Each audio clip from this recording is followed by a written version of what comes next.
राज्याचे उपमुख्यमंत्री अजित पवार यांच्या विमानाला बारामतीमध्ये अपघात झाला.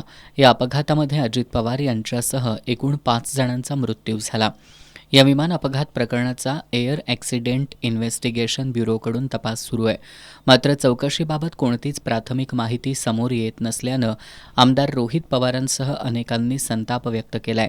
यानंतर अपघाताचा तपास करणाऱ्या एअर ॲक्सिडेंट इन्व्हेस्टिगेशन ब्युरोनं महत्त्वाची माहिती दिली आहे. विमानातून 2 रेकॉर्डरमधील डेटा रिकव्हर करण्याचं काम सध्या सुरू आहे. अपघातानंतर लागलेल्या आगीमुळे विमानाच्या दोन्ही रेकॉर्डर्सना नुकसान पोहोचलं होतं.